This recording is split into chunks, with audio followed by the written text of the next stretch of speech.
Hari ke-8, Kiev dikepung masih belum takluk juga. Sekali lagi, ini menarik untuk dibahas. Kita lihat map peta Ukraina.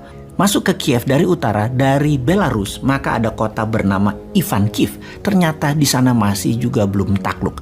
Masih terjadi perlawanan dengan strategi perang kota, petak umpet di antara gedung-gedung membuat pasukan darat Rusia terhambat. Kita ke sisi timur, kota terdekat Rusia yang terjauh dari Kiev sekitar 400 km.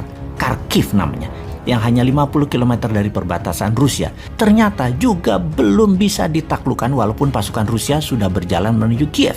Kharkiv belum takluk.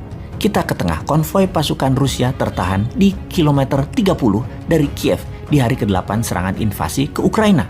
Konvoi dengan panjang 60 km adalah serangan tergila dalam sejarah modern dari darat. Ternyata tertahan di tengah. Strategi Ukraina pakai perang gerilya di perkotaan ditambah semangat penduduk sipil bergerak membantu tentara Ukraina membuat tentara Rusia tertahan. Strateginya pertama-tama adalah didiamkannya pasukan Rusia di depan yang seakan-akan tanpa hambatan. Kemudian diserang, dipotong di tengah, dijebak di tengah. Ini persis strategi capit udang yang di zaman Gajah Mada sering dilakukannya ketika penaklukan.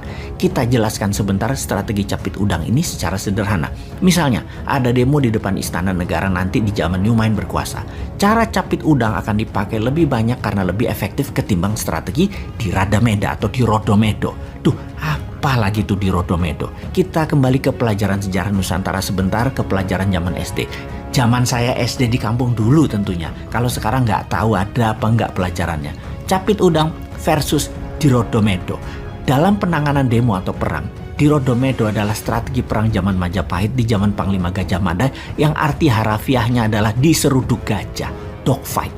Pendemo dihadang polisi depan-depanan, itu dogfight. Ini biasanya yang menang, yang rapi, yang lengkap senjatanya, yang posisinya lebih tinggi atau lebih atas. Kalau yang nyerang di bawah posisinya capek mereka perangnya. Yang di atas pakai gravitasi, didorong alam. Di Rodomedo adalah bahasa lain, sekali lagi, diseruduk gajah. Dipakai di Wakanda sejauh ini dalam penanganan demo yang sesungguhnya tidak efektif. Sebaiknya pakai capit udang atau supit udang yang juga tersering Gajah Mada pakai.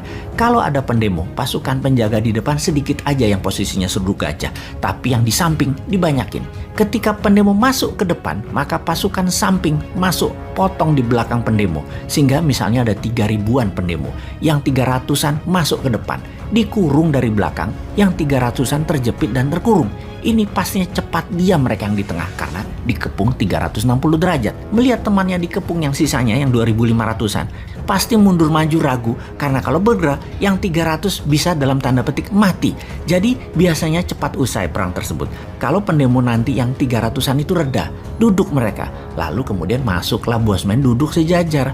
Mau apa kalian? Yuk ngobrol. Kurang uang buat modal usaha, ngomong dong, nggak usah galak-galak gini. Kita printing money tapi buat produksi ya, jangan buat import barang Tiongkok, ngerti ya?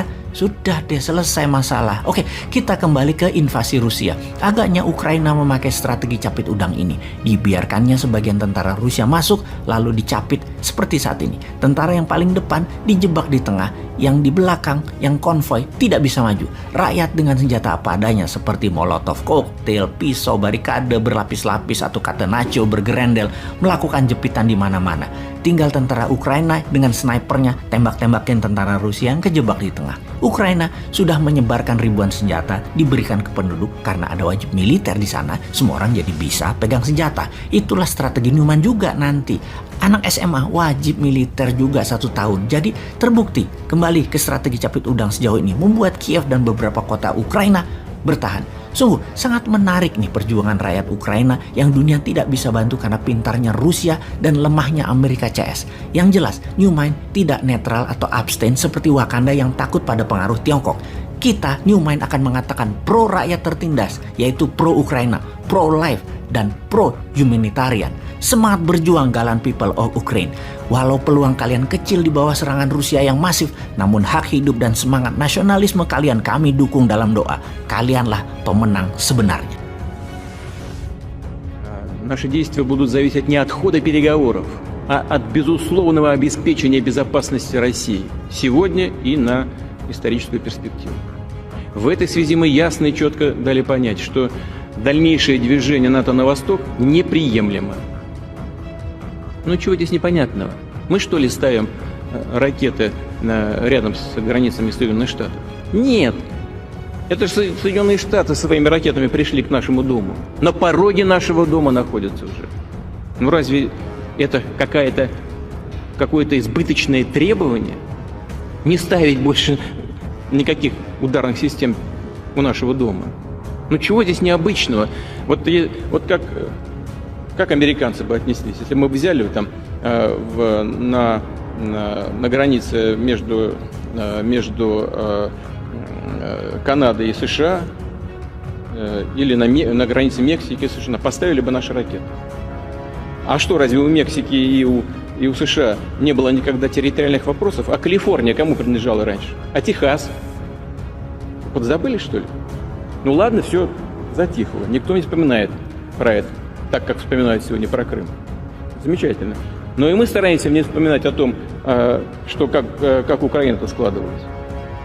Кто ее создал-то? Ленин Владимир Ильич, когда создавал Советский Союз. Договор 22 года союзный и 24 год Конституции. Правда, после его смерти, но по его принципам создан.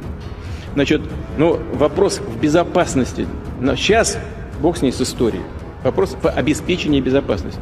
Поэтому нам важен не ход переговоров, нам важен результат. Ну разве мы не знаем? Я же много раз уже об этом сказал. И вы наверняка знаете хорошо. Ни одного дюйма на восток, сказали нам в 90-е годы. Ну и чего? Надули. Просто нагло обманули. 5 волн расширения НАТО. И теперь уже, пожалуйста, в Румынии, сейчас в Польше появляются